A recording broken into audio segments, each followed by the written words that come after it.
All right, how's everybody doing today? Hotep, hey, this is Michael Imhotep, founder of the African History Network, host of the African History Network show. It is Tuesday, May 31st, 2022, and we are live. So I'm a talk show host, researcher, lecturer, writer, and historian. I've also taught entrepreneurship for 7 years as well, and used to do business consulting also. So I was doing some research this weekend looking at information dealing with 80% of African-American owned businesses going out of business in the first 18 months. You know, we dealt with at the peak of COVID, and in 2020, we talked about 41% of African-American owned businesses going out of business as of April 2020. And, you know, my degree's in business administration with a major in marketing from Wayne State University. So this is the type of information I look at quite frequently. So this past weekend, I was doing some research on this topic, and I've also done a presentation over the past few years called 13 Forms of Wealth, which also deals with entrepreneurship. So I put together this presentation here. Here are 17 reasons why 80% of Black-owned businesses fail in the first 18 months. Don't make these mistakes. Don't make these mistakes, okay? And this is for me also having about 25 years of experience when it comes to sales and marketing and management as well. Okay, so here's a short presentation I put together. Also, I'm going to let you know how you can advertise your Black-owned business with the African History Network as well, how you can advertise your Black-owned business with the African History Network and on the African History Network show. Okay, so if we look at this presentation I put together here, I'm gonna bring up the PowerPoint presentation. Everybody share this broadcast on your social media platforms. Invite your friends to tune in, give us a thumbs up, give us a heart, give us a like. Okay, why 80% of Black-owned businesses fail in the first 18 months? And you can also listen to my show, the African History Network show, Sundays 9 p.m. to 11 p.m. Eastern Standard Time on the African History on 9:10 a.m. Superstation WFDF here in Detroit, and we broadcast on my social media platforms, the African History Network on Facebook and Michael Imhotep on YouTube. Okay, so I periodically look at business statistics. We know that right now we see a surge in African-American owned businesses being started because many African Americans are taking money that they got from COVID and stimulus checks and things like this, starting businesses. But if we look at this piece of information here from CNBC.com as well as NBC News from February 2021, in February 2021, there were 30.2 million small businesses in the United States, 30.2 million small businesses in the United States, but only a fraction of them are going to survive.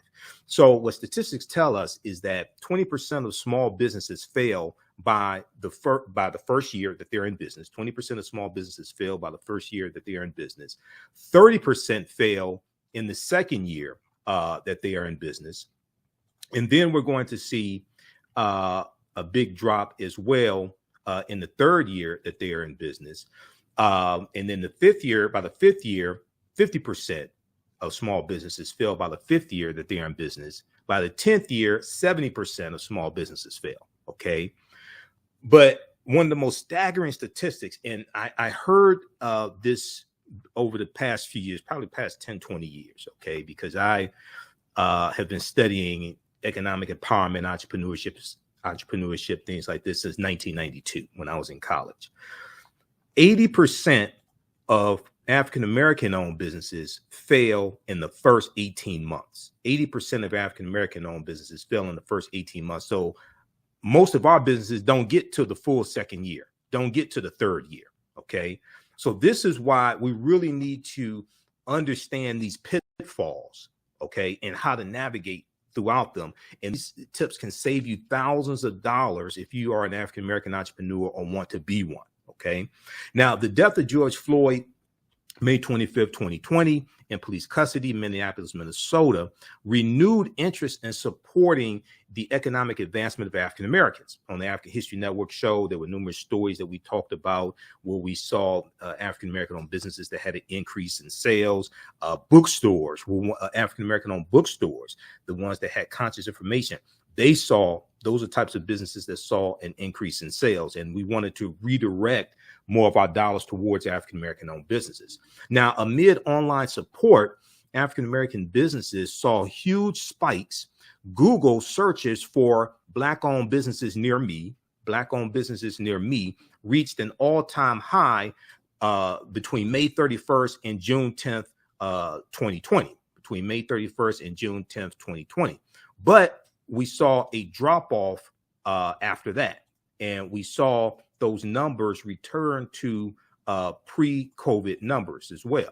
Okay, so according to a survey by the U.S. Black Chamber of Commerce, around 75% of African American owned small businesses saw upticks in customers in the 2 months after George Floyd's death. But after the surge, sales at many African American owned businesses plummeted back to their pre-COVID rates. So 8 out of 10, we looked at the statistics for businesses, small businesses overall. 20% go out of business in the first year, and then 50% by the 5th year in business, right? 80% of African American owned businesses fail within the first 18 months. And this is something really to understand if you're looking at putting your life savings, putting your 401k plan investment money into your business. You want to liquidate your stocks, things like this. This is something the majority of these businesses are going to go out of business. And many of our entrepreneurs who mean well are going to lose thousands of dollars. COVID-19 has exacerbated some of the issues facing the African American community. African American entrepreneurs have had to close their doors at more than twice the rate of their white counterparts. African American owned businesses, as reported by Forbes magazine, and as well as I think it was the New York Federal Reserve, in April of 2020, 41% of African American owned businesses shut down compared to 17% of white owned businesses. This was in April of 2020. So here are, I put together this list, and I taught entrepreneurship for 7 years, did business consulting for 7 years in the nonprofit arena and the for-profit arena.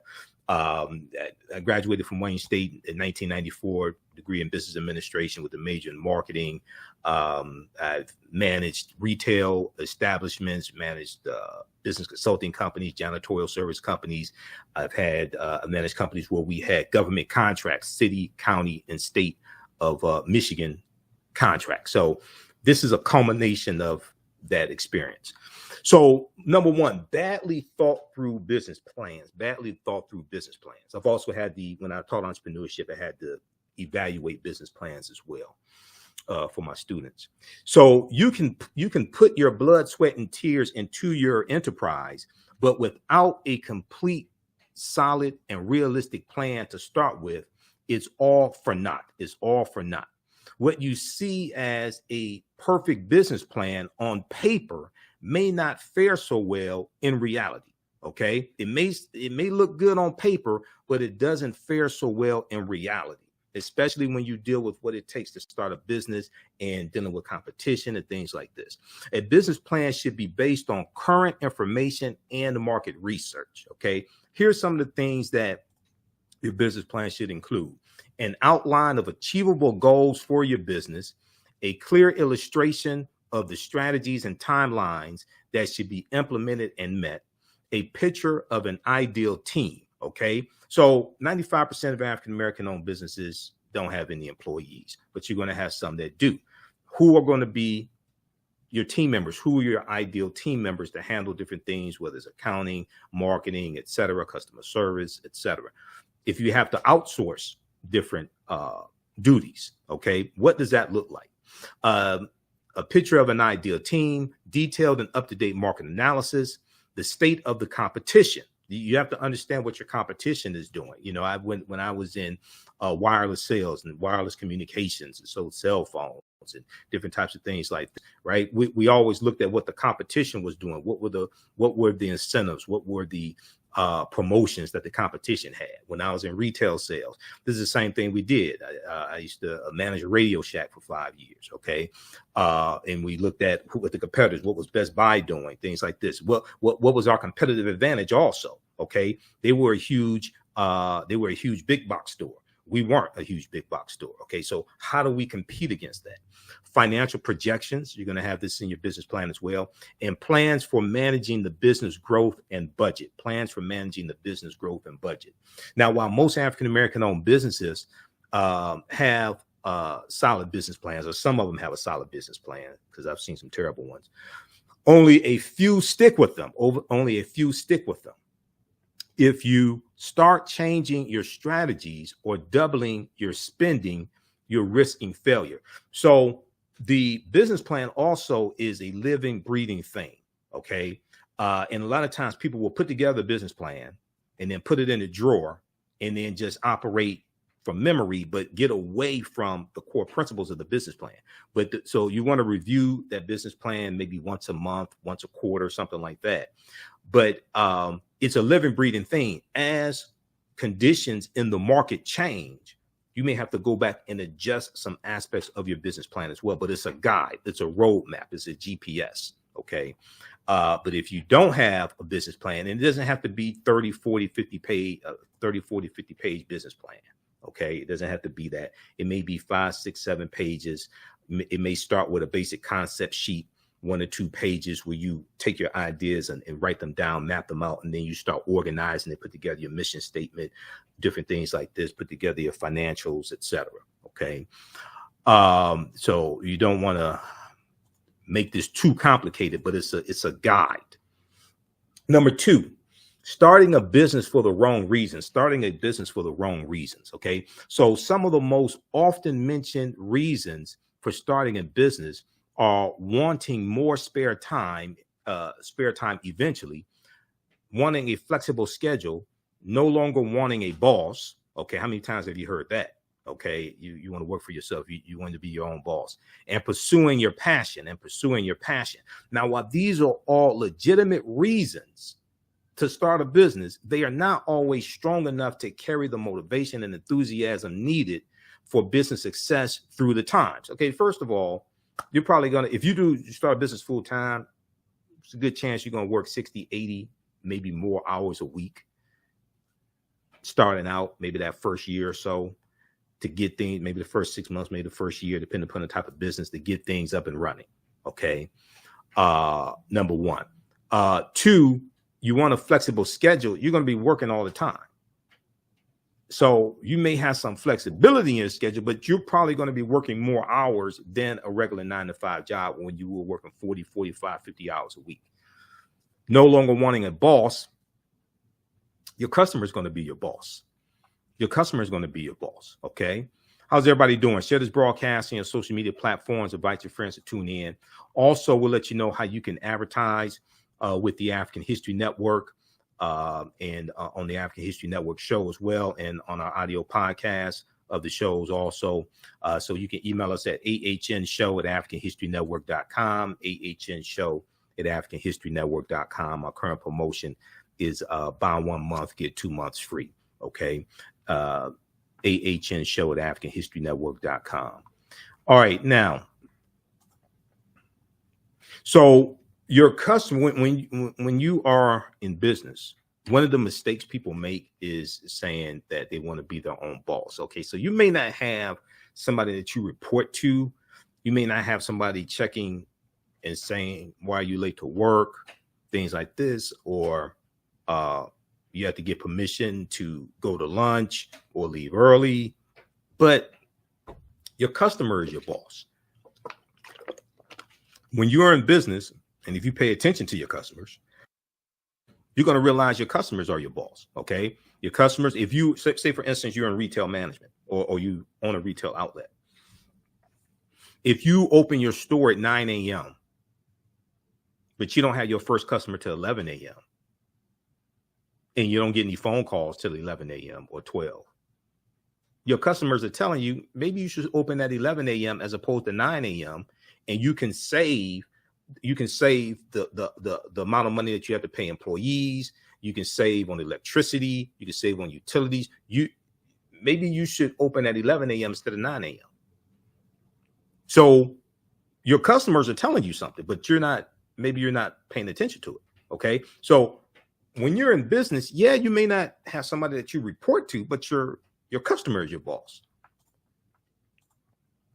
All right. So they also many entrepreneurs also underestimate what is required for a business, especially in the early days of the business. Now, one of the things that I recommend people do, and I've done everything from help organize career fairs for a local community college here in Detroit. I was on the planning committee to organize 2 Black Expos here in Detroit as well. One of the things I recommend is for people to take at least one entrepreneurship class, maybe go to a local community college, because I taught an entrepreneurship class at a community college. I've done workshops on entrepreneurship, things like this. So I recommend people, if you've never taken an entrepreneurship class and you want to start a business, or if you even own a business, I recommend going to a local community college. Usually the credit hours are much cheaper at a community college than a university. Take one entry-level entrepreneurship class. You're going to learn so much, and it can save you thousands of lost dollars, and it could keep your business from being one of the statistics of 80% of African American owned businesses going out of business in the first 18 months. Okay. So don't be a statistic. All right. Now, some of the key factors. Okay. Number 2, starting a business for the wrong reasons. Some of the key factors that should be considered when starting a business are level of expertise in the industry that you have, the amount of capital needed to start up and sustain, and being realistic about how much time and resources will be needed. Okay. Now, we know that there are various factors dealing with racism and white supremacy and undercapitalized businesses and historic discrimination when it comes to redlining and bank loans and things like this. Totally understand that. I've done lectures on that. Totally understand that as well. But there are also pitfalls and traps. There are also things that we can learn and how to navigate this as well. Okay, so this deals with mistakes not to make. And if you're making these mistakes, you can correct these also before it's too late. Okay, let's continue. All right, and give us a thumbs up, give us a heart, give us a like on this broadcast, and share this broadcast on your social media platforms as well. Follow us at the African History Network on Facebook, and Michael Imhotep on YouTube, IMHOTEP. Also, Michael Imhotep on Instagram as well. Okay, let's continue.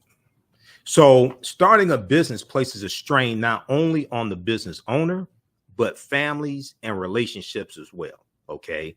And oftentimes you hear people who are in relationships with an entrepreneur. They talk about how hard it is. They may talk about the entrepreneur working all types of crazy hours, working around the clock. You know, when I was managing a couple of other companies, and we had government contracts, and we had to put in bids to the county for contracts, things like this. You know, we're up 2-3 o'clock in the morning discussing the proposal that we're putting together, because I was the one putting together the proposal, and the owner of the company, he's talking to me on the phone. So you're going to keep crazy hours also. And that's just, here's the thing.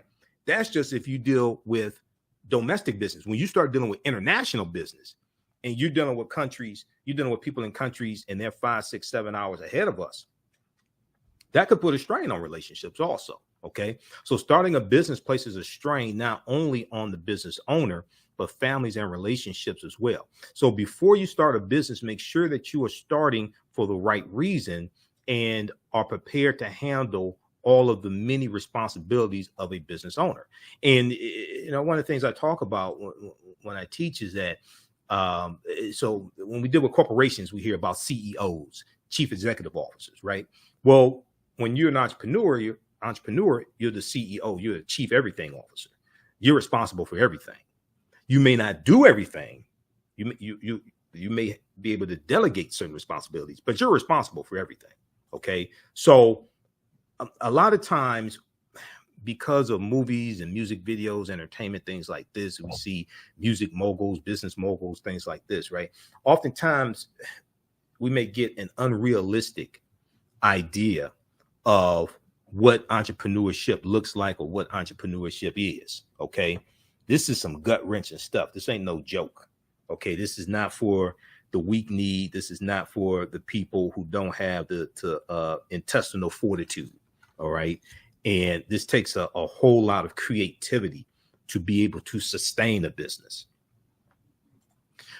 Okay, so before you start a business, make sure that you are starting for the right reason. All right.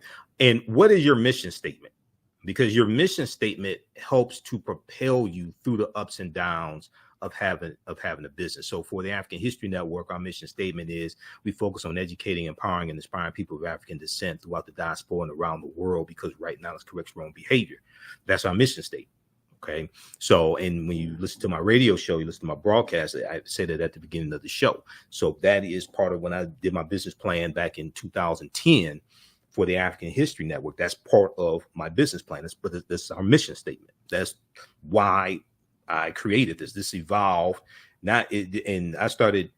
This really evolved just for the purpose of sharing information, and it evolved into a business. I never thought I was going to evolve into a business, things like this, but I just started out just sharing YouTube videos and sharing DVD lectures and things like this, and it evolved from there.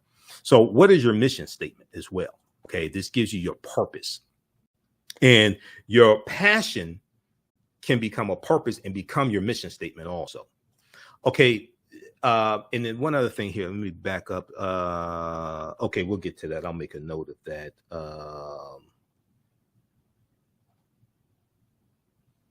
Because I want to talk about just briefly, a lot of people may start a business with enough. A lot of people may start a business with enough money to start the business, but not enough money to stay in business. Also, that's something else. That could be a whole nother broadcast. Okay, number 3. Should you start a business because you hate your job? Should you start a business because you hate your job? So I would hear people, and I would have people in the entrepreneurship classes I taught. And you ask them, okay, so why you want to start a business, things like this? Because this ain't this, Sheila E. had the song, The Glamorous Life. This is not the glamorous life. This is gut wrenching stuff. Even when you become successful and blow up and you're a millionaire, things like this, you still got a whole hell of a lot of problems also. Okay, more money, more problems. I remember listening to the Michael Baisden show years ago, 2009, 2010, things like this.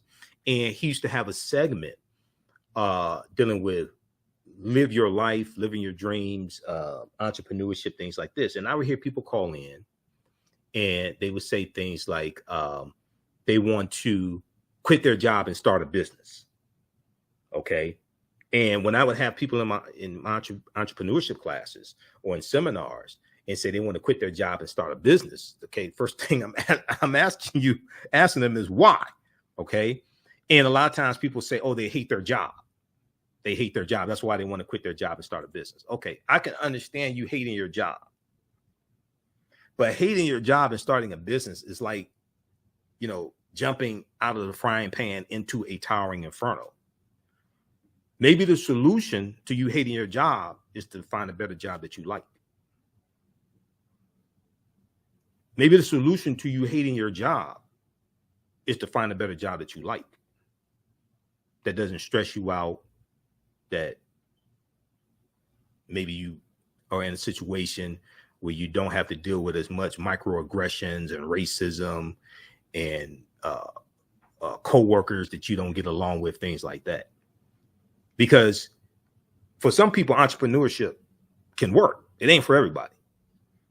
Okay, so if you hate your job and you're not making enough money, things like this, right?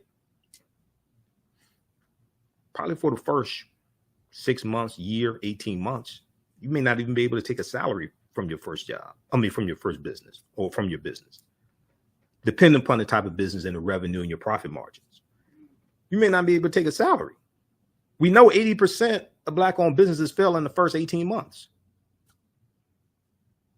So maybe the solution to you hating your job is to fire your employer and get another job that you like better. The solution could be starting a business if that's the right thing for you. But a lot of times I hear people say they want to quit their job and start a business. And one of the things I would tell my students is don't quit your day job, because you're going to need that income from that job. The other thing is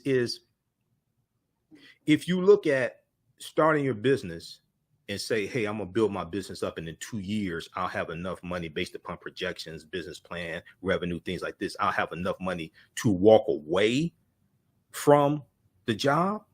Well, that can, when you have an exit plan from a job you don't like, but you still see, nothing beats a steady paycheck.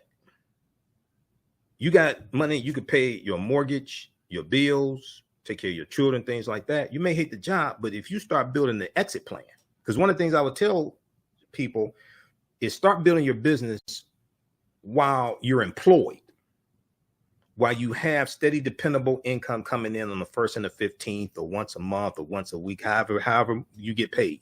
Okay. Start building your business while you have steady income coming in. Don't wait till you don't have money coming in and you trying to figure out how to pay the bills and all this stuff, and then you want to start a business, because it's going to take money to start that business. That business has to be financed. And the business is like having a child, okay? At 1 year old, most likely, unless they're, in baby commercials or something like that, most likely at 1 year old, your child's not going to be able to generate income. Most likely. At 1 year old, most likely they're not going to be able to get a job. A new business is like a baby. It requires financial investment before it starts paying off, before it starts generating revenue and profits. Okay, so a lot of times we go into this, with totally unrealistic expectations. Okay, now African-American business owners, post the name of your business here on the thread of the broadcast also. And email us at ahnShow@AfricanHistoryNetwork.com. We'll let you know how you can advertise your Black-owned business with the African History Network and on the African History Network show. And our show is also on 10 audio podcast platforms: Google Podcasts, Facebook Podcasts, iTunes, Stitcher, FM Player, TuneIn.com. So we'll give you some more information about that. Post the name of your business here on the thread of the broadcast.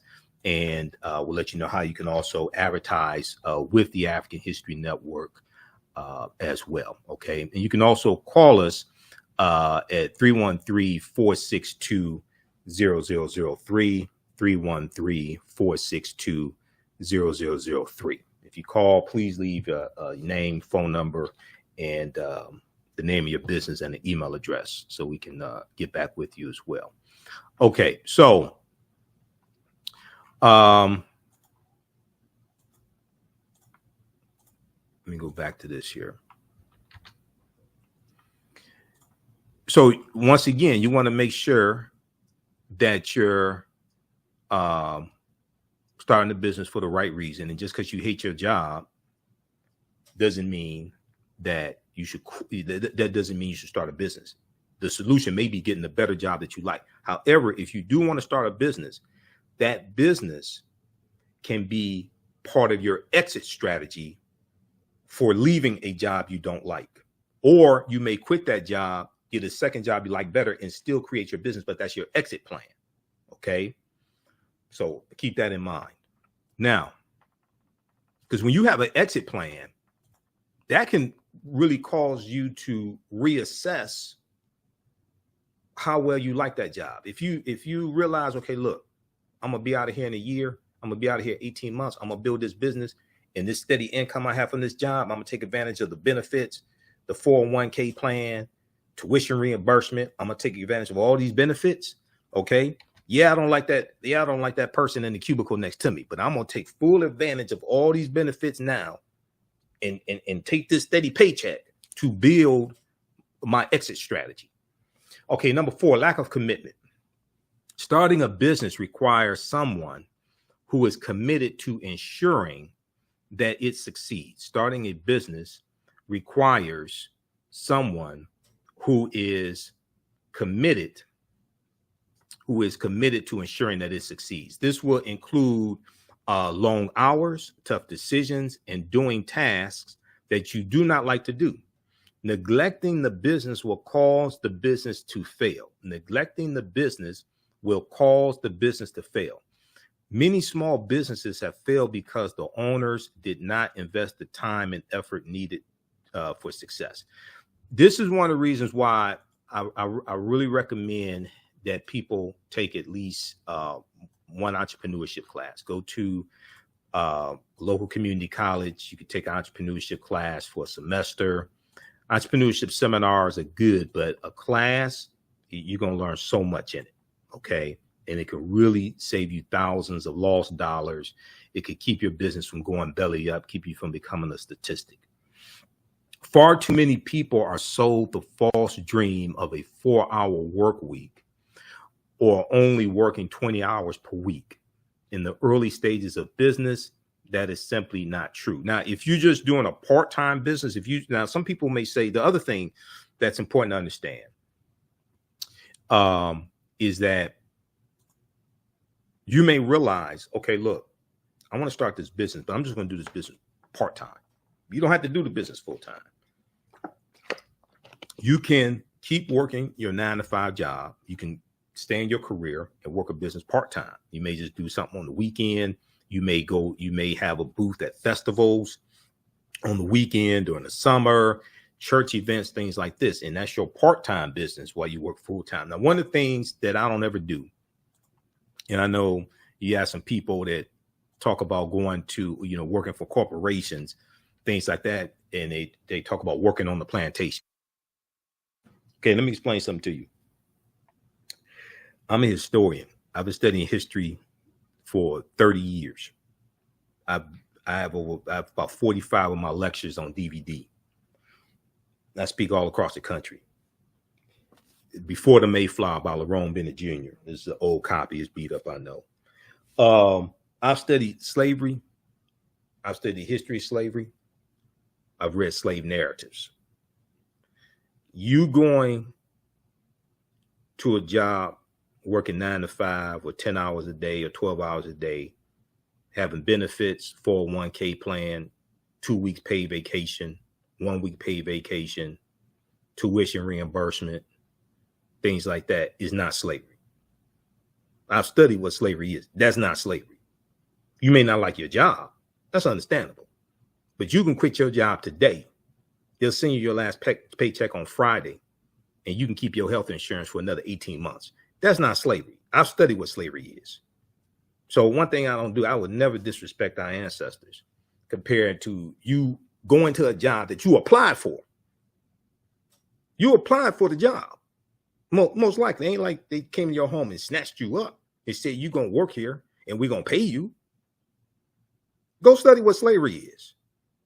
Read some slave narratives. Read Frederick Douglass, one of his 3 autobiographies. That's not slavery. Okay. Back to the presentation.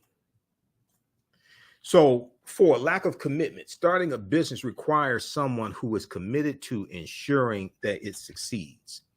Far too many people are sold the false dream of a 4-hour work week or only working 20 hours per week. Or we see entrepreneurs, right, after they made it.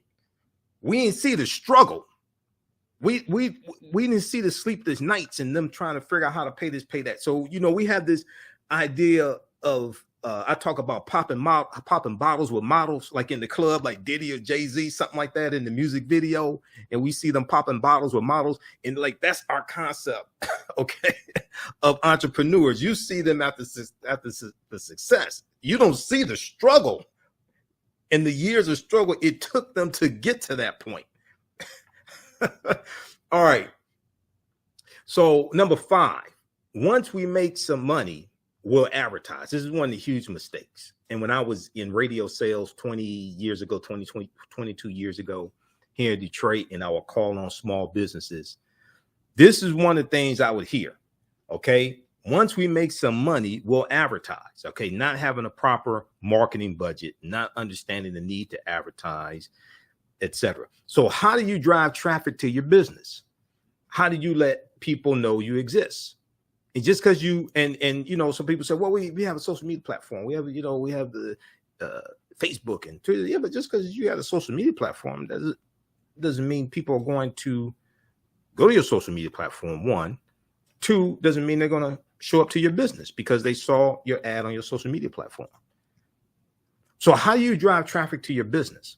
How do you let people know that you exist? And I remember calling on different African-American owned businesses, new businesses, okay, about 22 years ago. And I would meet with them, and I was in radio sales then. I would meet with them, and they liked the advertising schedule I put together for them, but they ain't have the money. New business, they have inventory, brick and mortar store. They have, I remember calling on a shoe store, okay, and they sold women's shoes. And they said, when we make some money, we'll advertise. How are people going to know you're here if you don't advertise? How are you going to drive business and drive the right customers to your business? What type of market research did you do? Just because you have people coming through your door, does that mean it's the right type of customers that you want? Are they spectators, or are they actually potential customers? Because if they don't have any money and they're just looking, I mean, I don't think you can pay your lease with window shoppers. So these are all things to look at. If we just create a world-class, so some entrepreneurs have this idea, if we just create a world-class product, service, or store, then the customer is going to find us. No, it doesn't work like that in the real world. You may have some people that wander in. You know, I remember when I used to manage a Radio Shack, and we were in the strip mall, and there was a clothing store, or even better yet, when one Radio Shack I managed, we were in an enclosed mall, okay, like an old, you know, the regular shopping mall, enclosed mall, right? So the husbands were wandering to the Radio Shack while the wives are at the department store shopping. Okay, well, they're just wandering in. A lot of times they may not buy anything, but they're just wandering in, trying to kill time, things like this, right? That doesn't contribute to your sales goals, because that's one of the things that you want to have on a monthly. Hopefully you have sales goals on a monthly basis, so you can meet your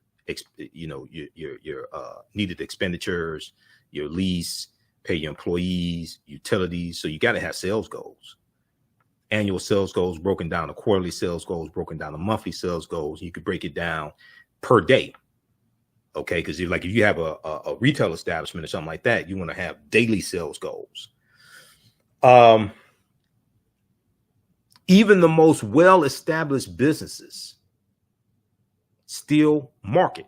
Coca-Cola, McDonald's, Burger King, Amazon, Apple, General Motors, Ford, Chrysler, Hewlett Packard. They all advertise. Some at different times of the year. Some may be more seasonal. So you see peaks during certain times of the year. But they all advertise.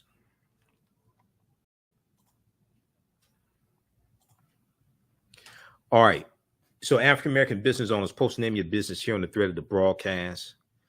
Email us at ahnshow@africanhistorynetwork.com, ahnshow@africanhistorynetwork.com. We'll let you know how you can advertise with the African History Network. And we take your 30-second to 60-second ad, your video commercial. Either you have one or we can create one for you, no additional charge. You put this into the broadcast of our shows at the African History Network show. It also goes into a audio version, goes into the audio podcast of our shows as well. So we're on 10 different audio podcast platforms, Facebook Podcasts, Google Podcasts, iTunes, iHeartRadio, FM Player, TuneIn, Castbox, Stitcher, etc. Reach thousands of people across the country on a weekly basis. And then also we have some other ways we can help you as well.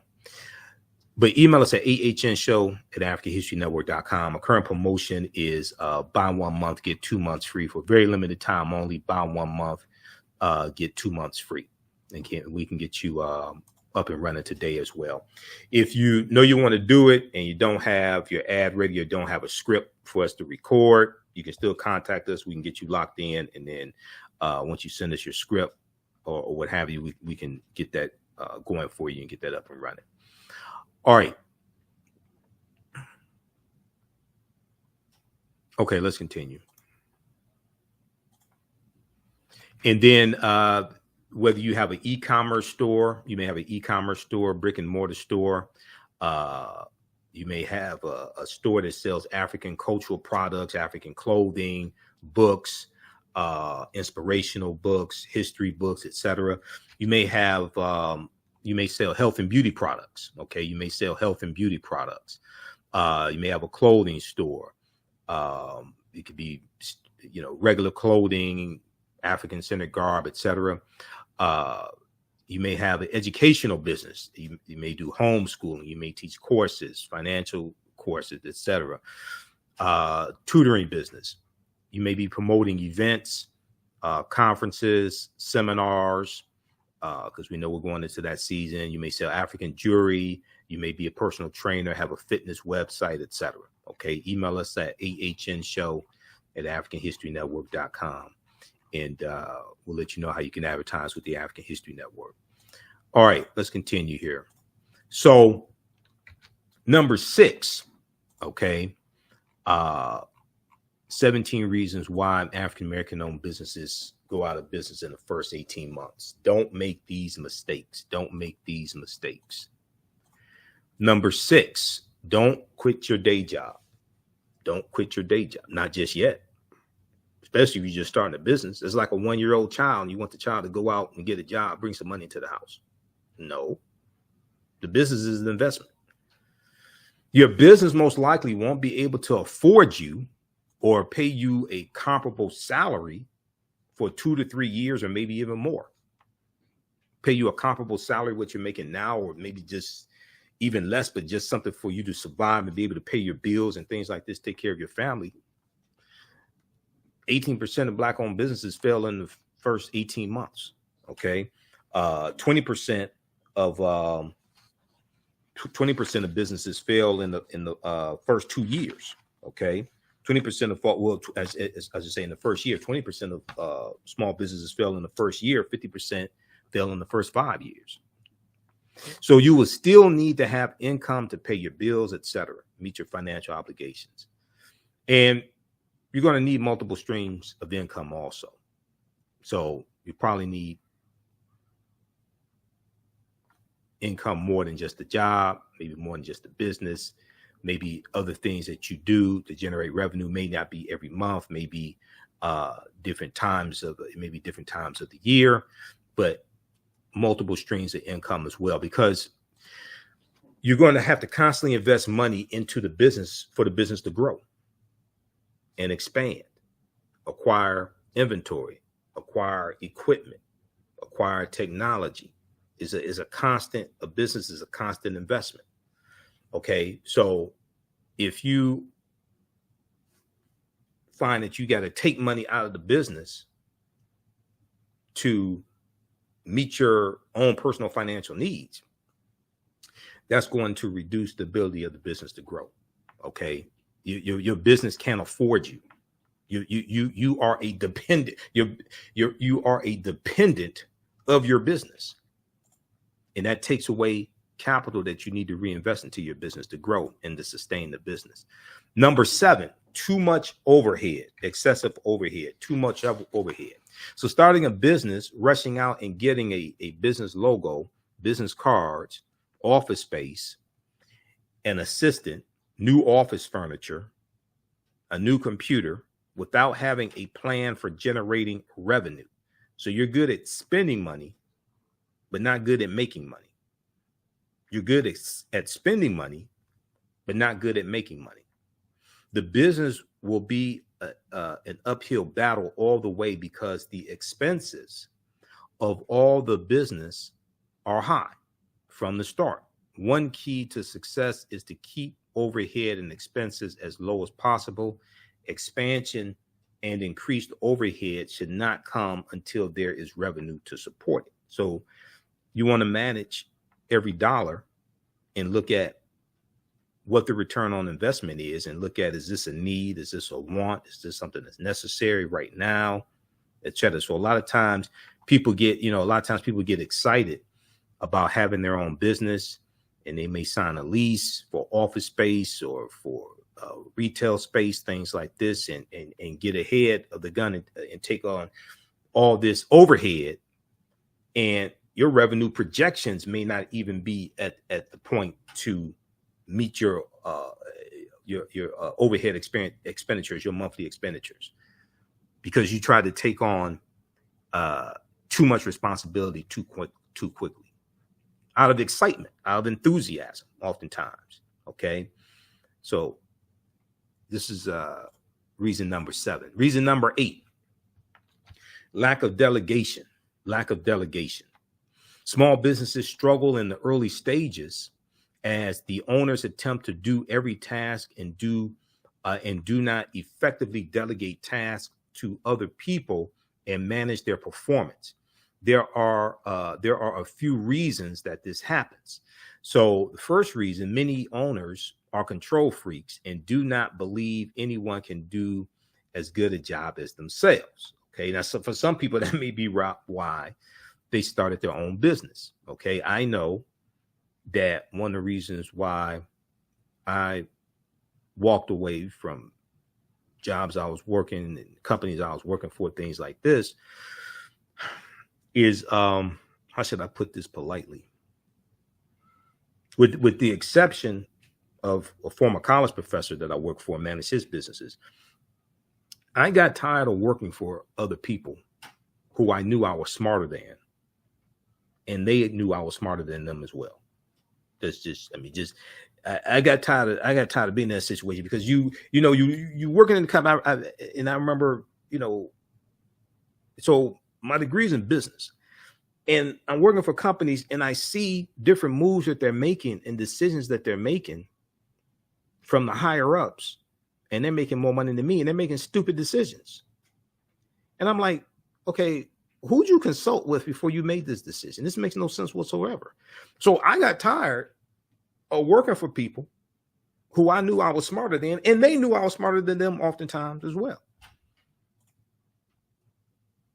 So first reason: many owners are control freaks and do not believe anyone can do as good a job as themselves. Okay. And once again, going back to CEO, when you have CEOs of corporations, the chief executive officers, when you're a CEO of a small business, your own business, you're a chief everything officer. Okay, so the buck stops with you, but you may not have to do everything. You may not be able to do everything. You have to be able to delegate responsibilities also. And a lot of times, because people look at the business as their baby, their business for many people is like their own child. Oftentimes, people have a hard time delegating certain responsibilities. I've suffered from that previously as well. Okay, it could be hard. And one thing that people may realize they have to do is reduce their scope of services, reduce the amount of services or products that they offer, because it's just too much for them. Okay, and then also learn how to delegate certain things that you can delegate as well. For this reason, entrepreneurs try to do everything themselves and do not realize that they are not getting everything done and wasting time on administrative work that takes away from growing the business. We'll talk about the 80-20 rule here in just a minute also. Second reason, when it comes to lack of delegation, second reason: due to a lack of funds, small businesses usually hire lower paid employees that are less skilled. Due to a lack of funds, small businesses usually hire lower paid employees that are less skilled. In this case, it is true that the quality of work is less than adequate. The quality of work is less than adequate. But since the business cannot afford higher paid, well-skilled employees, it must deal with this until it grows. Okay, so number 9, failure to plan, and you plan to fail. Failure to plan and you plan to fail. How many people have heard this saying for years? If you fail to plan, you plan to fail. Okay. Okay. The thought of writing a 30-page business plan is overwhelming to most people, which is why only a small percentage of small businesses have them. Now, oftentimes it's not necessary to have a 30-page business plan. And I remember when I was teaching entrepreneurship, and we were helping people get government grants.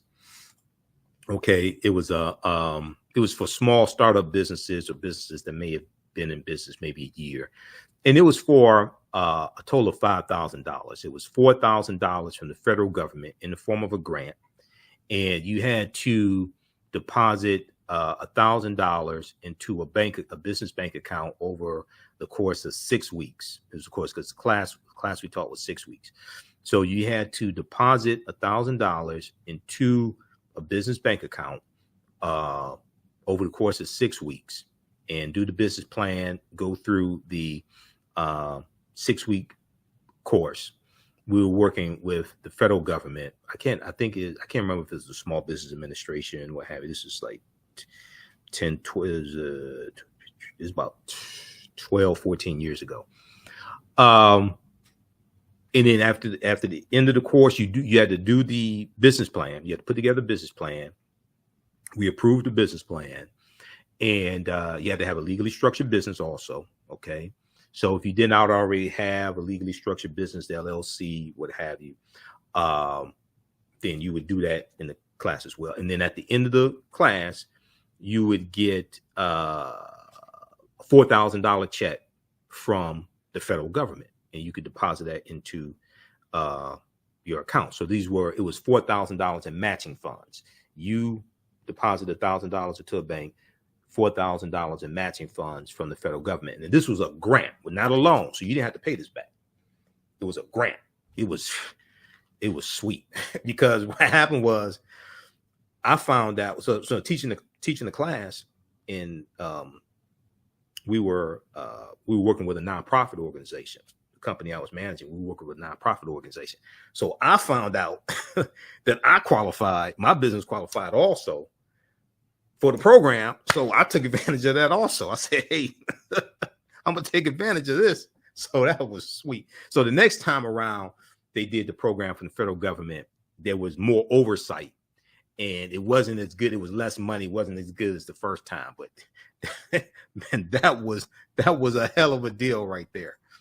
Okay, so the thought of writing a 30-page business plan is overwhelming the most. And a lot of people don't need a 30-page business plan. This is why I tell a lot of students, I say, you don't need a 30-page, 40-page, 50-page business plan to get $4,000. It's just not necessary. Which is why only a small percentage of small businesses have them.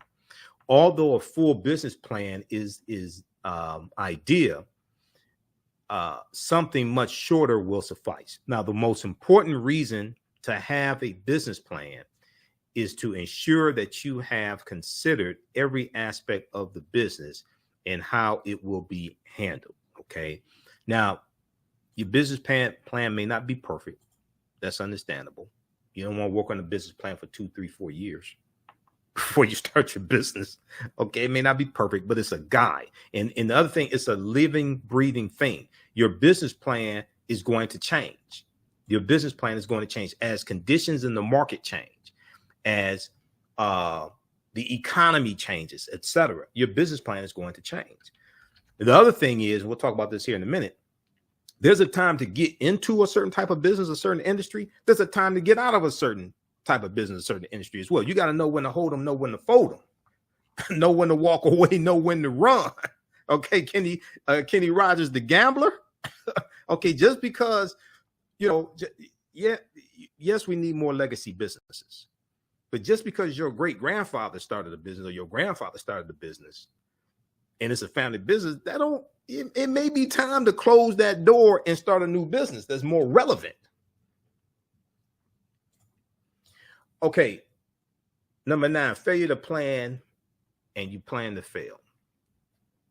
It also said the business plan also sets a clear picture of the future and keeps everyone focused on the right thing. It sets a clear picture for the future and keeps everyone focused on the right thing. Now, when there is not a written business plan,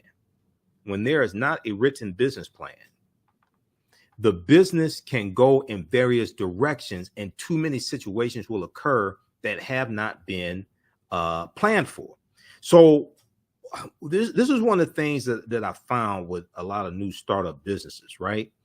They try to grow too quickly, and they try to offer too many services or too many different types of services, too many different types of products too quickly. And it becomes a problem. Okay. Your business plan helps to keep you focused. It helps give you purpose. So you may find businesses, they start offering all different types of services, and they don't have anything to do with their mission statement. The services are not related, etc. I remember when I was selling radio ads, there was one African-American owned business, and they started out, they were a cell phone carrier. They were an authorized retailer of a cell phone company. And then they had a kind of like a business center where people could come in and do faxes. I mean, this is like 22 years ago. Okay. We didn't have the printers with the fax machine built in. Okay. This is like 99, 2000, pretty much. So a lot of people didn't have that. So they every time I would go visit them, there are more services and products and things that they're offering, and you have to manage that. If it's physical product, you have to do inventory. The other thing is they're growing pains, and there's a knowledge base that's required when you offer more products, especially when they're technologically based. You got to have an expert in that company that knows how to sell the product, but also knows how to help customers who have problems with the product. So if you go from selling 10 products to 30 to 40 to 50, because you're just looking at dollars and see more revenue, that's more headache also. Okay. You have growing pains. There's a knowledge base that needs to be acquired for each different type of product as well. And then you also have to understand how to troubleshoot problems also for products and services. So these are all different things to look at. Okay. I remember having students in the class, and we would tell them, okay, look, you're doing too much. You're offering too many products. You're trying to do too many services. Okay. You need to scale this down to something that's manageable. And a lot of times people just think more is better. Okay. Just having more products and expanding and offering more and more is better. No, that's more headache. So when there's not a written plan, the business can go in various directions, and too many situations will occur that have not been planned for. You can end up offering too many services or products, sometimes unrelated to your business. So you may bake cakes and drop engines. You may bake cakes and do oil changes like in your backyard. Well, you have the skill to do oil changes, but you're a bakery. What does that have to do with the bakery? But because you didn't have a business plan, you weren't focused, you just start doing all this other stuff. Okay. It's like, I remember on Sanford and Son one time, there's an episode, I think it's the episode when Fred saw hypnosis or something. Was it hypnosis or something?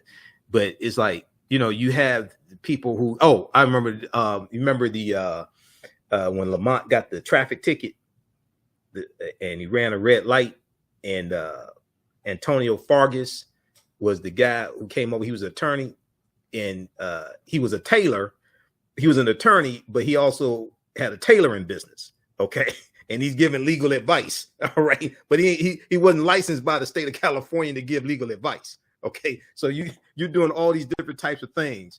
You know, the Jamaicans get a stereotype for having, 13, 14 different jobs, things like this. But you're doing all these different types of things that are not related.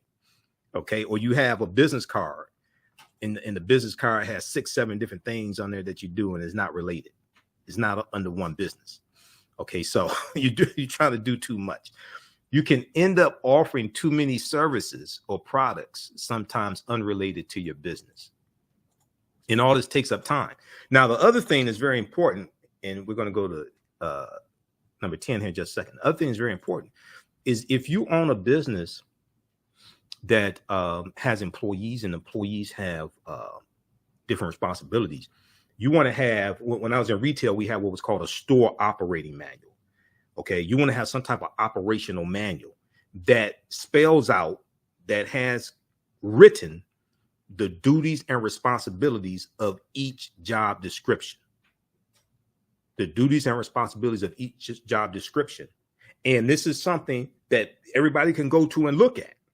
So when they're trying to figure out what's the responsibility of Keisha on the cash register, and Keisha's arguing with Jelani, who's stocking shelves, and you're supposed to do that. No, you're supposed to do that. You can go, everybody can go to the store operating manual and read what is the responsibility of the cashier, what is the responsibility of the person stocking inventory, what is the responsibility of the manager, things like this. It has to be clearly defined. If it's all in the owner's head, what happens if the owner has to go on vacation? What happens if the owner is in the hospital? What happens if the owner passes away? So you want to have an operational manual as well that explains the job description, the duties, the responsibilities of all of the different employees, all of the different positions. And also procedures, making deposits, giving refunds, the different duties that take place. You need to have an operational manual of those procedures. That cuts down on a whole lot of arguing back and forth. You said this, no, you said this, but it's written. So as long as you can read and comprehend, it's right there. You don't have to argue. Proper documentation ends all conversation. Okay, let's continue. So,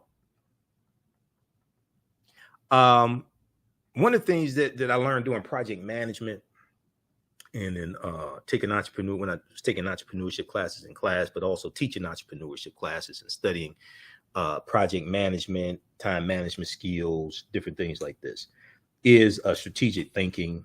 Because these are some books. When I was doing some project management, these are some books that I got in the DK series, Essential Manager. So when I was teaching entrepreneurship and doing I was working on some projects. We were managing career fairs for a local community college. So these are some books that I got from the DK series. They had some really good books. One on project management. Okay. And these were like, at the time, $7. Okay. I got this back in 2006. Okay.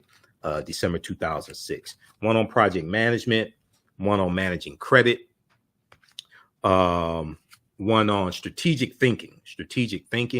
Okay.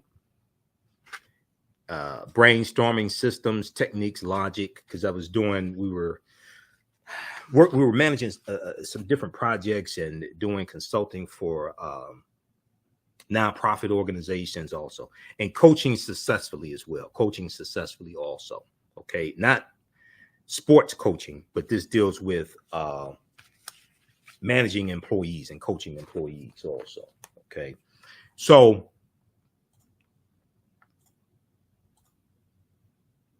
one of the things that you will come across is the SMART system for planning and goal setting. The SMART system for planning and goal setting. SMART is an acronym. SMART. The S stands for specific. State the goal precisely. What is the goal that you want to achieve? State it precisely. Write it out. The goal has to be measurable. M has to be measurable. It needs to be quantifiable, has to be measurable. So like when I was working in customer service and we had CSAT scores, customer satisfaction scores, right? And a goal for a particular quarter may be to increase this, get the CSAT score to 90%. Okay. That's quantifiable, as opposed to we need to have better CSAT scores. We need to do better. That's not measurable. 90% CSAT score, that's quantifiable. Then you put together, you do backwards planning and put together a plan to achieve that. Okay. So you want to make sure that your goal is specific, state the goal precisely when need, write it down. 2, the goal needs to be measurable. It needs to be quantifiable. How do you determine when you reach the goal? How is it measured? 3, the goal has to be attainable. Okay. You have to have the proper resources needed to complete the goal and make sure the goal is within reach. So you have to have the resources, the finances to achieve the goal. The goal may be specific and it may be measurable, but you may not have the finances to achieve the goal. So what good is the goal? 4, the R is relevant. The goal is applicable to your business. The goal has to be relevant. A lot of times you could do the right thing at the wrong time. A lot of times you can have the right goal, but it's not applicable to your mission statement, or it's not applicable to your goals for that quarter or that year. And you're allocating resources to try to achieve something that doesn't fall in line with what your goals are. Okay, so you want to make sure that the goal is relevant. Okay, relevant to your business, relevant to your goals, your monthly revenue projections, your quarterly revenue projections, etc. The T is time bound. One of the most important things when it comes to goal setting. They have to be time bound. The goal has a completion date or time frame, a start date and an end date, and then you have to have checkpoints in between to make sure that you're on pace to achieve the goal. If the goal is just open-ended, okay, we want to do this, okay, we want to achieve this, but there's no time frame for it. It'll be 2-3 years from now. You're talking about we still want to do this. So it has to be time bound, okay? Has to be specific, has to be measurable, attainable, relevant, and time bound. And when it's time bound, you want to have, so if it's a goal that you want to achieve 90 days from now, you want to have checkpoints every 2 weeks, or at least every month, but probably every 2 weeks, to make sure you're on track to reach that goal in 90 days. Okay. If you don't have those checkpoints, 90 days will come and go, and you would not have met the goal. So this comes from the Small Business Administration. SBA.gov has some good information. They have a document. There's a 22-page document, time management for a small business, at SBA.gov, Small Business Administration, time management for a small business. Okay, number 9. Okay, we're looking at 17 reasons why 80% of Black-owned businesses go out of business in the first 18 months. Number 9, poor market research. Poor market research. And you're getting a lot of my expertise as well, okay, in this also. Ensuring consumers want the goods you sell seems like a no-brainer. Unfortunately, many African-American owned businesses fail for the simple reason that no one wants to buy what they're selling. No one wants to buy what they're selling. Okay. So you may be doing something that's your passion and you love it, and you put all your heart and soul and all your sweat and blood equity and all this into it. But is there a market for it? Do people value it? Are people willing to spend money for your product or service? So you may believe 100% in what you do. Is there a market for it? Have you identified the market? Are you communicating with the market? Have you established relationships with people in that target market? Poor market research. Unfortunately, many African-American owned businesses fail for the simple reason that no one wants to buy what they're selling. You can have enough capital, the most ingenious idea, and a great business plan to get everything off the ground. But if no one wants your product, it's only a matter of time before your business crashes. If no one wants your product, it's only a matter of time before your business crashes or fails and you become a statistic. So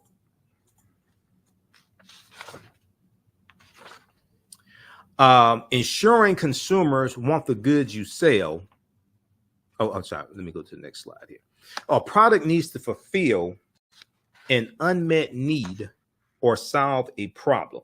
Now, this sounds basic, but a lot of times people don't look at it like this, okay? A product needs to fulfill an unmet need or solve a problem. It's much easier to satisfy an existing need rather than create one and persuade consumers that they should spend money on it. So if you identify existing problems, see, because entrepreneurs, the way I define entrepreneurship, now I've looked at different textbooks and things like this, and they have a paragraph to define what an entrepreneur is. Entrepreneur is somebody who identifies problems that other people can't solve on their own, and they charge for it. That's what an entrepreneur is. An entrepreneur is someone who identifies problems that other people can't solve on their own, okay? And they provide a solution and they charge for it. That's what an entrepreneur is. I've seen different definitions of entrepreneurs, and there's some PhD that came up with this definition, all this. No, this is really what entrepreneurs are, okay? They solve problems that other people can't solve on their own, and they do it for a profit. Knowing the customer's income level, gender, and age is vital for proper marketing strategies. Market research will help you ensure that the product does not miss the mark. Now, the question you want to ask yourself with the business, the service, what have you, is like, what problem are you solving? An entrepreneur is someone who solves problems people cannot solve on their own, and they do it for a profit. Okay, they do it for a profit. Now, number 10, not studying your competition. Not studying your competition. And when I was working for different companies, things like this, we had to look at what the competition was doing. Okay. And sometimes the competition acquires another competitor. T-Mobile acquired Sprint. All right. I used to work for Sprint. I remember when we used to laugh at T-Mobile. And T-Mobile bought Sprint. Okay. So not studying your competition, focusing on your own business instead of others is good advice. However, a great many Black-owned businesses lose out to competitors because they did not pay attention to the competitive landscape of their business. You have to look at what your competitors are doing also. Even when you launch a new product in the market, it does not take long before new companies start to pop up, vying for their place in the sun. Pay attention to the landscape because the landscape changes. The competitors change, okay? So you want to look at what the competition is doing and then really understand what your competitive advantage is. Your competitive advantage, what do you do? What comes easily to you that comes hard to others, okay? What can you do that other people can't or struggle at doing? But you want to look at what the competition is because in the market, that competitive market continues to change and is also influenced by the economy. So businesses may go out of business because of bad economies, etc. So this is something to look at, but you want to study the competition. Number 11, okay, 17 reasons why 80% of Black-owned businesses go out of business in the first 18 months. Number 11, bad team chemistry can cause explosions to happen. Bad team chemistry can cause explosions to happen. Lacking the correct team composition is another reason behind failure of many African-American owned businesses. This is a huge mistake that will result in failure from the start. Now, some people say, oh, you shouldn't hire family. Okay. Some people say, oh, you shouldn't hire family in your business. Okay. Well, go tell that to Chinese, Japanese, Vietnamese, people from Taiwan. Go tell that to Jews, Irish, Chaldeans, Arabs, every other ethnic group. Because you go in their businesses, you'll see the husband, the wife, the cousins, the uncle, the children, things like this.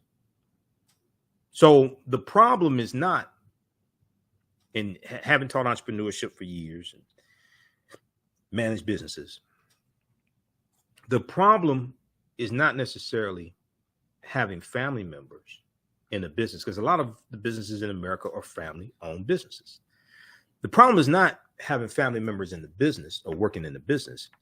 The problem is delegating the wrong responsibility to a particular family member, having the wrong person do a particular job.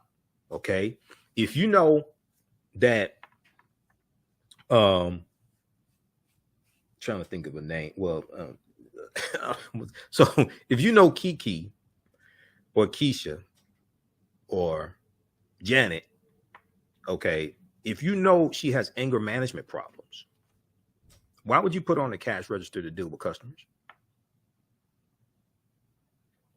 Okay, she's taking like her second anger management class. You already know she has anger management problems. Why would you put her on the cash register to deal with customers?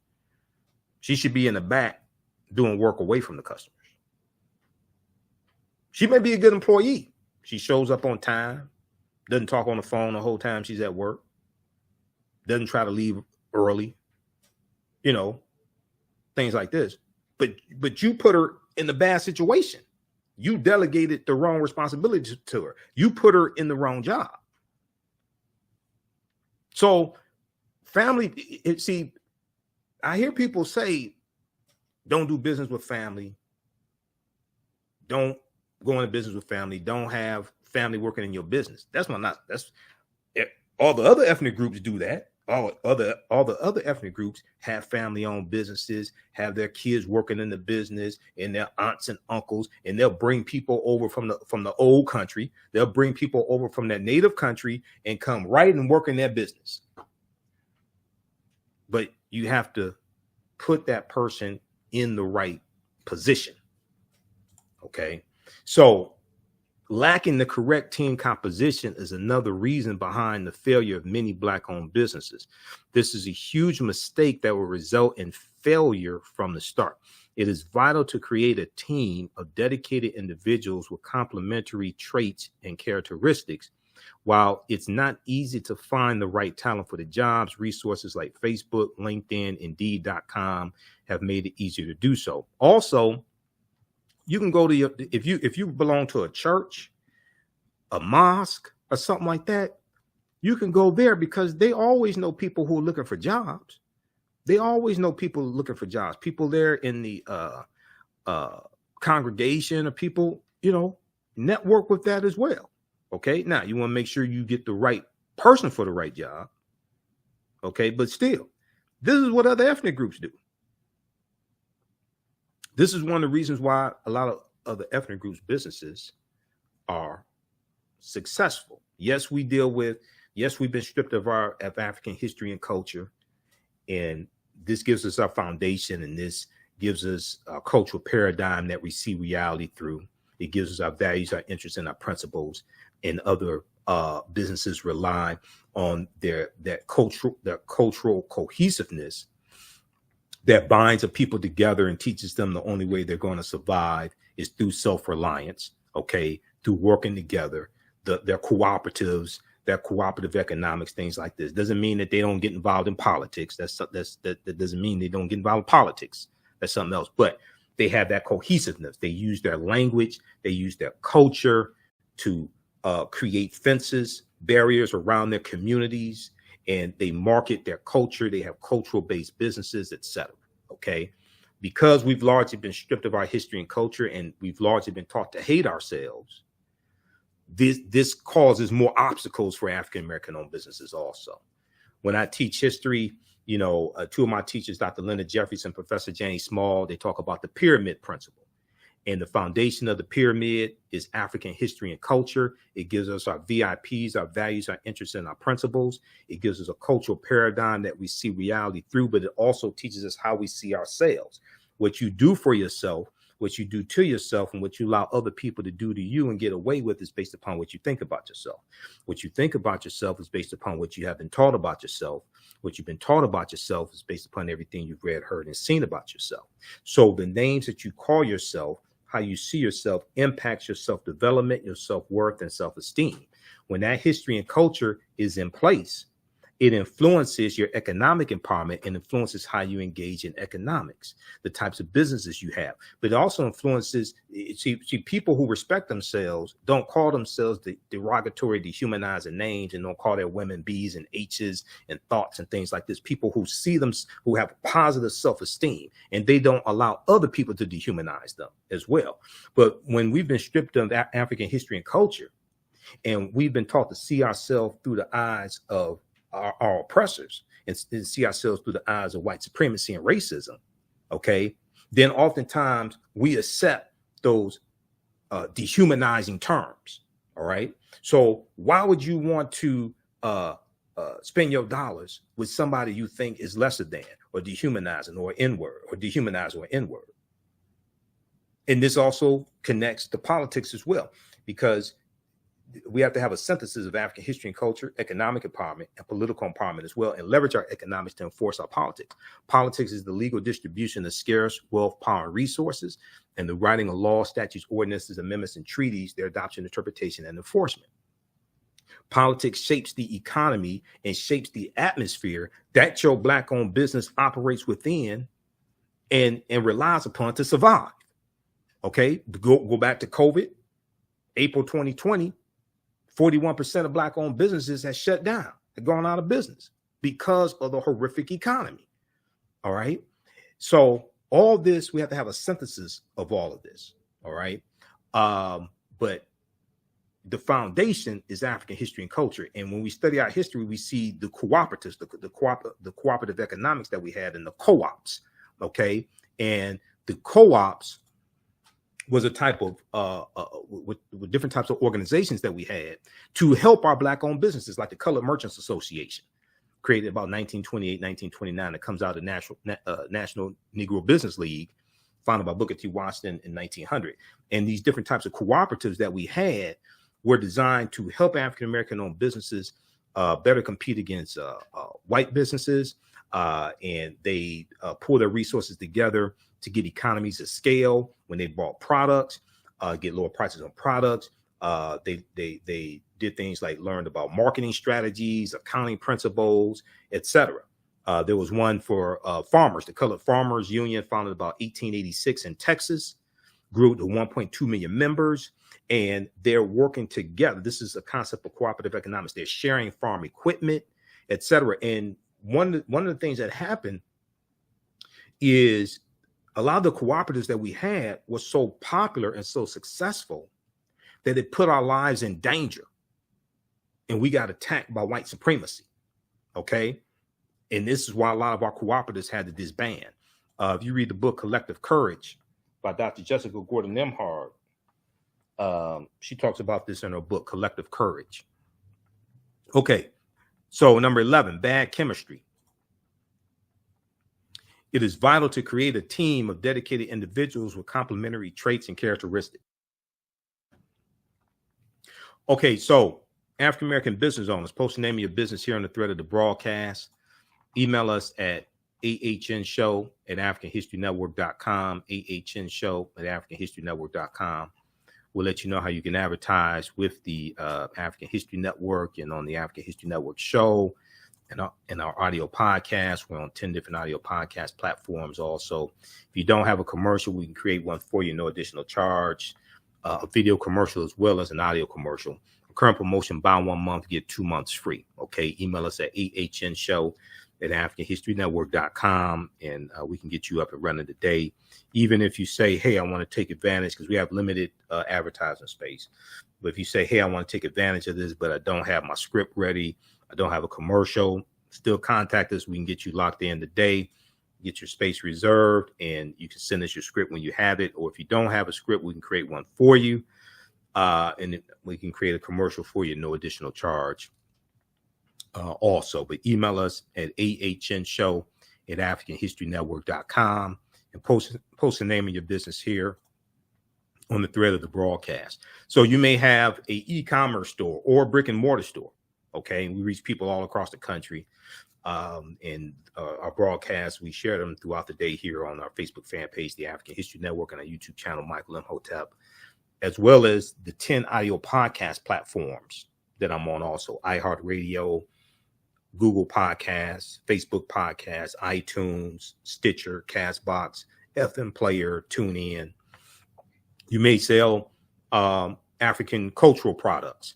You may sell, you may target the African American community. You may have health and beauty products, clothing, shoes, African garb, books dealing with African history, African American history, self-help books, things like this. You may be a book author. You may be a bookstore. You may have educational products. You may have homeschooling resources and curriculums, courses, financial literature, financial classes, etc. You may be promoting events, Juneteenth events, African American History Month events, etc. You may have conferences or seminars you want to promote. You may sell African jewelry. You may be have a fitness website or sell fitness gear. You may be a personal trainer. Email us at ahnshow@africanhistorynetwork.com. Okay, let's go to I want to go to this next one. Let's go to number 12. 17 reasons why 80% of African American owned businesses go out of business in the first 18 months. Let's go to number 12. Cash flow issues. Cash flow issues. So even large companies with robust marketing strategies can fall prey to lack of positive cash flow, Cash flow issues are a major culprit in the failure of African American owned businesses. Businesses with a positive cash flow have the required operating funds to settle debts, pay employees, reinvest in the business, etc. Okay, now, cash flow is extremely important, all right? Cash flow difficulties occur when too much of a business's revenues are tied up in accounts receivable, so you're waiting to get paid. You've done the work. You may do net 30. You may invoice a customer, do net 30. I remember when we had contracts, we had government contracts with the county of Wayne. So after you do a service, they don't pay you right then. It's like net 30. They pay you in 30 days. You wait for the check in the mail. Okay. So it may be a situation where you've done the work and it's net 30, net 60, especially if you're dealing with government agencies. Okay. They may pay in 30 days, may pay in 60 days. God forbid they pay in 90 days. Some of our businesses can't wait 90 days to get paid. All right. But you have a lot of incoming cash tied up in account receivables. You're waiting to get paid. Okay, stocking too much inventory is another way cash flow is disrupted, because oftentimes you have to pay for that. You may have to pay for the products in advance. Now, if you have a revolving credit account with a company and it's like net 30, and they'll front you, they'll give you the product today, you pay them in 30 days, you have a line of credit with a particular company, things like that, because I've experienced that before previously. It's a little different, but you got to pay for that stuff at some time. You got to pay for that inventory at some time. Okay. So a lot of times, and especially entrepreneurs are like the ultimate optimists. Entrepreneurs are the ultimate optimists. So if you have a customer who comes in, or a customer who orders one product for you today, you start thinking, you say, okay, if I can sell it to one person, I can sell it to 10. So you order 10 of them. So now your inventory is tied up, or your dollars are tied up in this inventory. You've ordered 10 of them. You may not have sold, you may only sold one of this product in 2 months or 3 months. But now you have 10 of them, and your cash is tied up. Okay. So These are different things that you have to navigate. We'll talk about cash flow statements in just a minute. One of the reasons why it's important to you want to do cash flow statements and do cash flow projections. A lot of people's businesses, they have spikes and valleys, peaks and valleys that are seasonal. So you may have a business where 3 months out of the year is booming business, is huge, where you got to have enough capital to get ready for that season. Okay. And that's why you want to be able to project. You got to have enough capital to have enough product, also have enough staff to be able to deal with that peak period of time where you make the most amount of money. For some businesses, some retailers, is what we call the golden quarter. October, November, December, especially in retail, big box retailers, things like this. The golden quarter, October, November, and December. For some businesses, that's where they get historically, with Christmas, things like that, historically. Even with the Cyber Monday, Small Business Saturday, things like that, you'll combine what you do in revenue online with what you do in person, brick and mortar store, or you may do have a vendor booth at different events and expos and things like that during that golden quarter, right? So you have to have enough inventory on hand to be able to meet that spike in demand, to take advantage of it. That's why you want to do these projections. So stocking too much inventory is another way cash flow is disrupted. Okay, now going back a few minutes ago when I was talking about don't quit your day job. 1, 2, I don't disrespect people and talk about people working a 9-to-5 job and say, oh, they're working on the plantation, things like that. I've studied what slavery is. That's not slavery. Here's something else. This is real life. Been there, done that. This is real life example. When you are living a life and you're an entrepreneur, you may have to go to some of those people that work for corporations, that work for the white man. You may have to go to them and get a short-term loan because you can't get one from a bank. Or you don't have time to go through the application process and stuff like that. Been there. We had to do that. When I was managing a company, we had a government contract. We had to go to somebody that I knew, and we got a short-term loan so that we could float the business and be able to provide the service and pay our employees until we got the first check from the government, from the city. That's real talk. Okay. So they were able to tap into their 401k plan, get some money so we can float this project that we're doing. Because we ain't have enough time to wait on the bank loan. This is what I'm saying. I don't speak negatively about people that work. I don't care if you work for white corporations, whatever. Get that money. That's money that they can help Black-owned businesses stay in business with. The other thing, and this is another way to look at it, because once again, my degree is in business administration. This is one of the documentaries I'm in, the Black Friday series from director Rick Mathis, which deals with economic empowerment, leaving a legacy, building a legacy, but it deals with economic empowerment, things like this. And I brought a historical aspect. I talked about economic empowerment and entrepreneurship because I have experience in that and my degrees in that, but I also brought a historical perspective to it, dealt with some history because I'm a historian. When we talk about General Motors, Ford, Chrysler, things like this, right? And these are billion-dollar companies. And we talk about African Americans working in these companies. Oh, you should quit that job and go start a business. Okay, you should quit that job and go start a business, blah, blah, blah, right? Where do these corporations get this money from? Don't African Americans spend money with McDonald's? I'm not saying you should spend money with McDonald's, but don't they spend money with McDonald's and Apple and General Motors and Ford and Chrysler and Amazon, okay? Google, Macy's.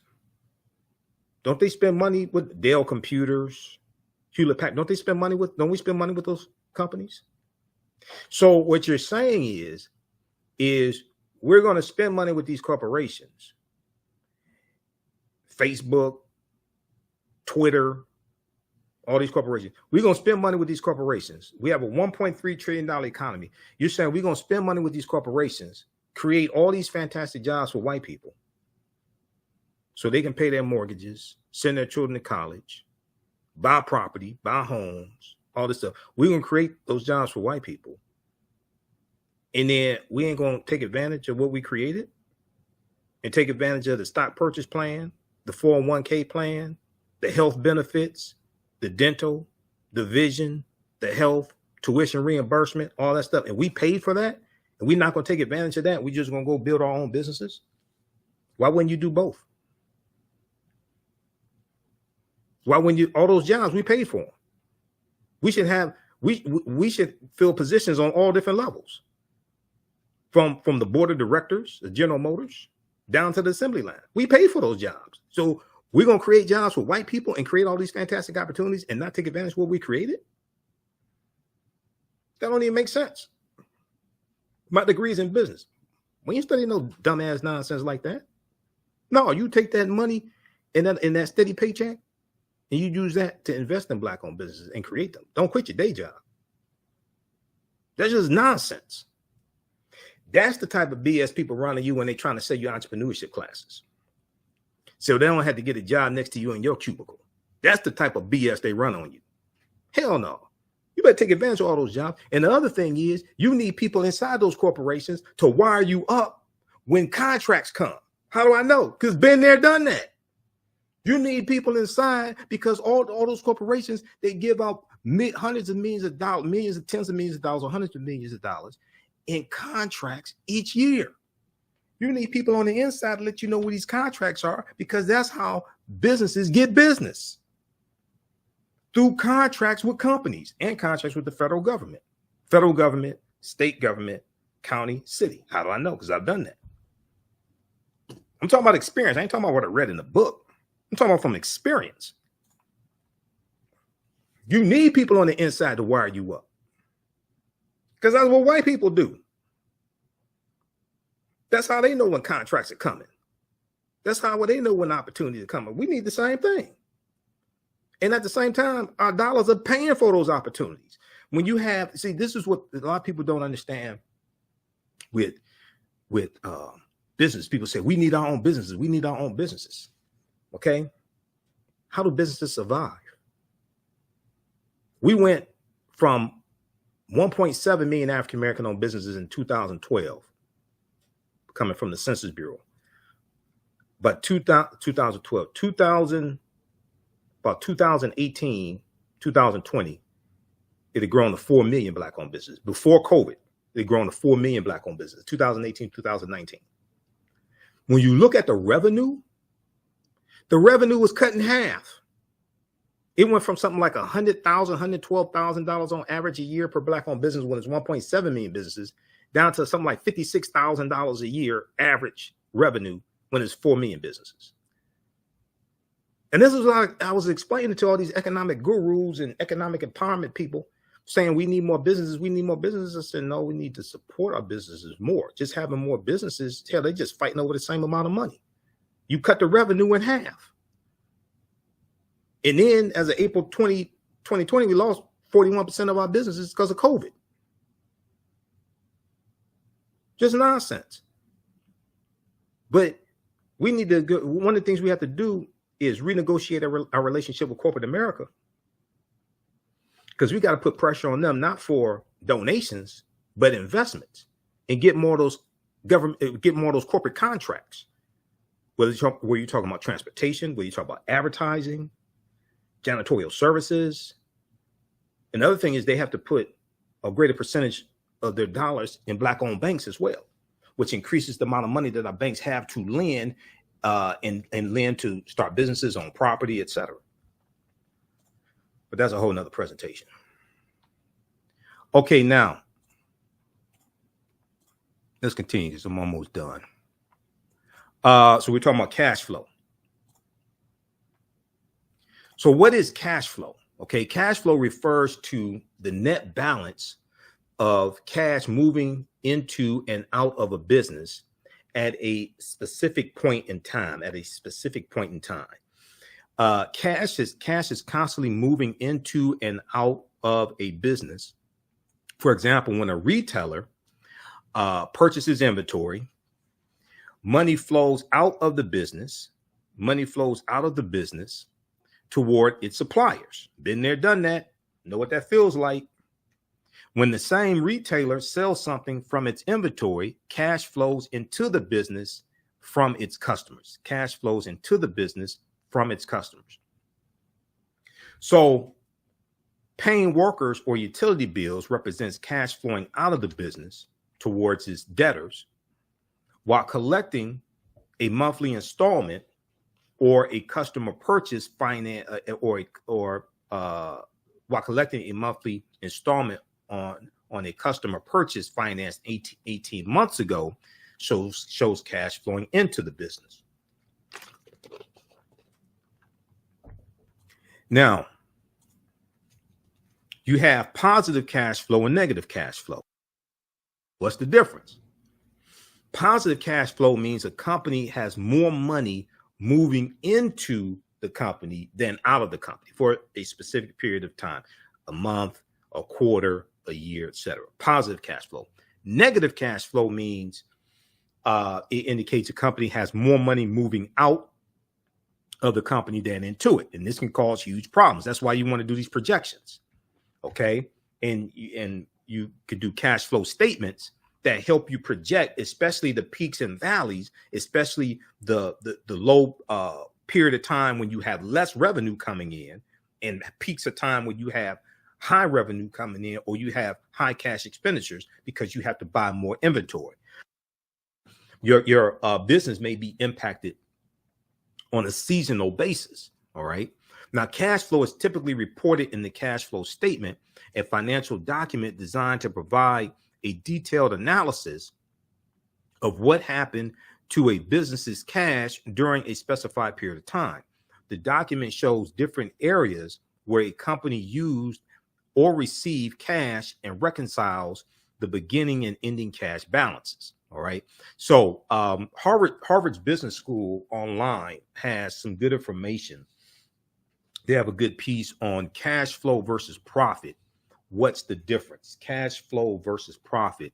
What's the difference at hbs.edu? That's Harvard Business School's website. Okay, they have a good it's 11-page document there. Cash flow versus profit. What's the difference?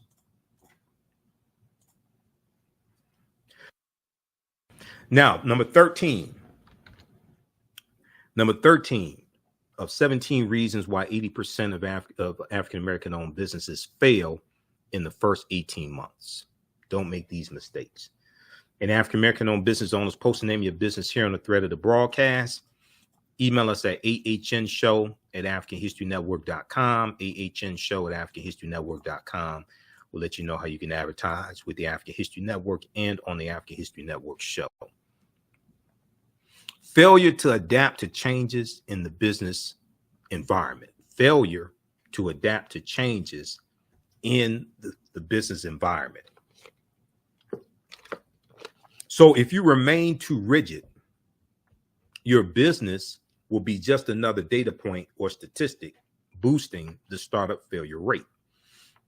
It's worth knowing that the need you're fulfilling now may not always be there, as I said a few minutes ago. Okay.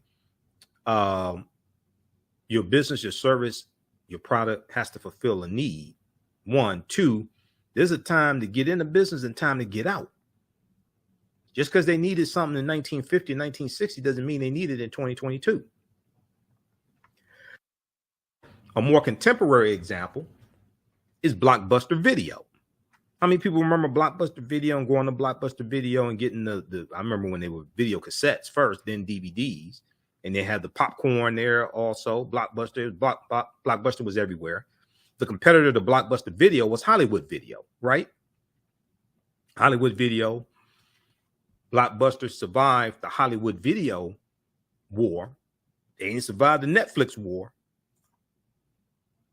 Blockbuster video stores back in the 1980s and 1990s was the Walmart of video stores. When the internet started gaining popularity, Walmart, Blockbuster failed to keep up with the times. There was a change in the environment. And actually, when you study Netflix, which is what took Walmart out, Blockbuster out. Netflix took Blockbuster out. Netflix started, the guy who started Netflix, he started Netflix because he returned a Blockbuster video back, and it was a bunch of late fees or something like that, right? This is how Netflix started, as a competitor to Blockbuster. And Netflix has just exploded over the years. Netflix has exploded over the years to creating original content and being a huge Goliath when it comes to streaming services, etc. We know they've had recent shedding of subscribers. It's going to happen sooner or later. But Netflix is still alive. Blockbuster, where's Blockbuster? Okay, I think there's it's like maybe one Blockbuster store left in America or something like that. Blockbuster didn't survive the war. Netflix did. So Blockbuster failed to keep up with the times and the change in the environment and change in technology, the change in the way that the entertainment is delivered. And Blockbuster told themselves the internet was just a fad. When Blockbuster changed, I remember when Blockbuster changed, after Netflix came out, Netflix was gaining market share. Blockbuster changed their strategy and they started offering the monthly service where you could stream the movies like Netflix. But it was too late. Blockbuster made the change too late, and Netflix had gained too much market share. Okay. And Netflix started out with DVDs. Then Netflix switched to DVDs and streaming. Blockbuster tried to do it, and it was too late for Blockbuster. They had lost too much market share. And people got upset. People got upset also with the late fees with Blockbuster, things like that.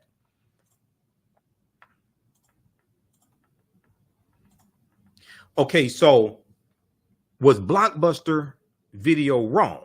Netflix and Redbox. Redbox was also a competitor as well, but Redbox was similar to Netflix, where they had the DVDs that you mailed, and then I think they went to streaming service also. But Netflix won that war. Don't be another Blockbuster. Pay attention to the market to know when you may need to modify your business plan. Staying on top of key trends will give you ample time to alter your business strategy so that you can remain successful. As I said, Kenny Rogers, the gambler, you got to know when to hold them, know when to fold them, know when to walk away, and know when to run. Okay? There's a time to get into a business, and there's a time to get out of a business. We love legacy businesses and family businesses, but just because your grandfather moved from Mississippi up to Chicago or Detroit or Cincinnati and started a business, 70 years ago or what have you, and it's a family business, third generation family business or second generation family business, that doesn't mean the business is still be in existence in 2022. It may not be relevant. You may not have enough customers to sustain the business. You may be offering something that's obsolete. So you have to know when to get in the business and get out of a business and understand the business environment. You have to know when to hold them and know when to fold them. Don't be a Blockbuster. Because Blockbuster got killed by Netflix. Now people see, because they remember they used to say, let's make it a Blockbuster night. Now they say Netflix and chill. Because they used to say, let's make it a Blockbuster night. So that meant go to Blockbuster, right? Pick out your video, get the popcorn, get some Coca-Cola or something like that. Go watch the videos. You remember on the Blockbuster when they had videotapes at Blockbuster, they had on the case, Be Kind, Rewind, right? Remember all that? So going to Blockbuster was an experience, right? Make it a Blockbuster night. Now they say, Then Netflix killed Blockbuster, and they said Netflix and chill. Let's make it a Netflix night. Number 14, 17 reasons why 80% of African-American owned businesses go out of business in the first 18 months. Unsustainable growth. Unsustainable growth. When a business has an established customer base and a good cash flow, expansion makes sense. When a business has a good customer, an established customer base and good cash flow, expansion makes sense. A common mistake most African-American owned businesses make is taking on more business than they can handle, because they think more is better. Taking on more business than they can handle. You got to be able to manage all that. There's a learning curve when you take on, especially when you bring on new products. You got to learn the new products, troubleshoot problems customers may have, new services, things like that. There's a learning curve involved for the owner, for the employees. Okay. A common mistake most African-American owned businesses make is taking on more business than they can handle. Businesses should treat expansions as though they are starting all over again. Treat expansions as though they are starting all over again. When businesses expand too fast and don't take the same care with planning, research, and strategy, the financial drain of the failing businesses can sink the whole enterprise. The financial strain of the failing businesses can sink the whole enterprise. Now, excuse me, one of the things that we look at, and I remember when I was selling radio ads like 22 years ago here in Detroit, there was a phrase that I learned in the radio industry. Is called fire your client. Fire your client. Because there may be a business that you're in when your inventory is finite. Okay. When your inventory is finite. And what I mean by that is, say you may have a radio station, you may have an internet TV station or something like that. You may have a podcast or whatever. If you're selling advertising, your inventory is limited. You don't have an unlimited amount of inventory. And one of the things that they had to do is to meet your monthly projections, sales projections. Or it may be a situation where it may be some type of service that you offer, and you have different levels of pricing that you offer. Some customers that you don't get a lot of money from, you may have to stop servicing those customers because they take up so much time and focus on other customers who produce what we may call sales per ticket or revenue per ticket. More customers that bring in more dollars for you, that produce more revenue for you to meet your monthly goals. This is something I learned in radio, because some in the radio game, you have limited inventory each month to sell ads. You don't have an unlimited amount of inventory. Okay. You don't have an unlimited amount of inventory. So if you have people that just want to spend $1,000 a month on ads, and they're taking up ad space, and you got other customers that want to spend $10,000, $20,000 on ads, you may have to reduce how many of those people, and it could be 10, 20, 30 customers, but you don't have the ad space for your big clients, because these people over here are taking up that ad space and generating a much smaller amount of revenue, and it makes it harder for you to meet your monthly or quarterly sales goals. So you'll learn about the 80-20 rule.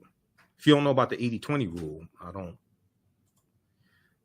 especially when it comes to sales and business. We'll talk about the 80-20 rule in just a minute. If you don't know about the 80-20 rule, I'm not sure what you're doing, or if you've taken entrepreneurship class before, but especially in sales, because I have a strong background in sales. And I used to read a lot of books on sales and listen to books on tape from people like Tom Hopkins and Zig Ziglar and Brian Tracy, all the sales gurus, Steve Schiffman. And Steve Schiffman has information on cold calling, things like this. You'll learn about the 80-20 rules.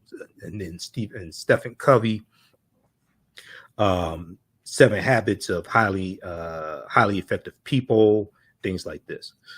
So unsustainable growth. Businesses should treat expansions as though they are starting all over again. Slow and steady growth is the way to go.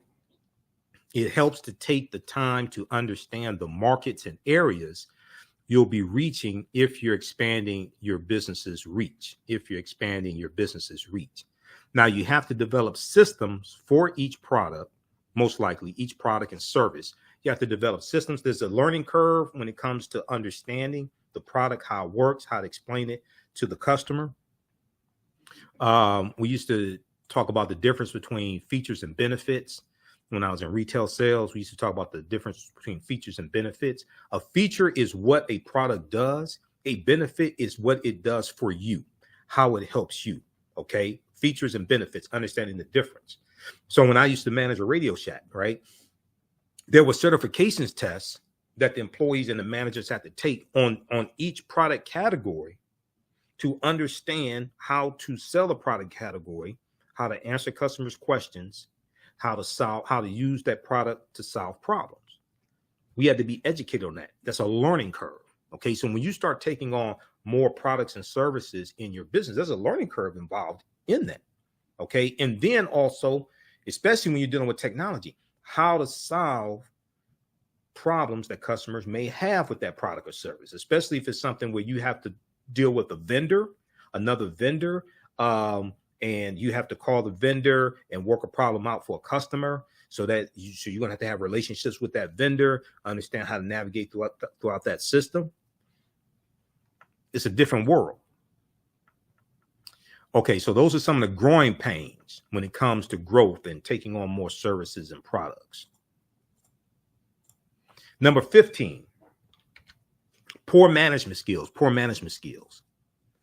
Management does have an effect on your bottom line. Business management does have an effect on your bottom line.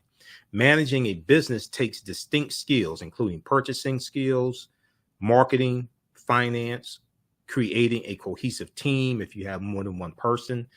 But you make contract work out also. Okay, creating a cohesive team and hiring and managing employees. Business owners without these skills and their failure to recognize the importance of the very skills they lack are reasons why many Black-owned businesses go out of business. Okay, poor business management skills. Once again, you're the chief everything officer. Now, you may have to delegate certain responsibilities, but you're responsible for all of this.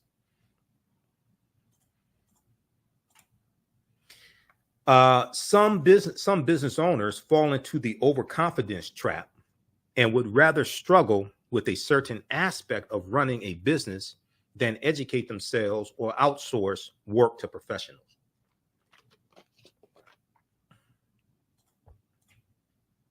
Number 16, time management skills. This is huge, especially for people who work from home. This is huge, time management skills. Because,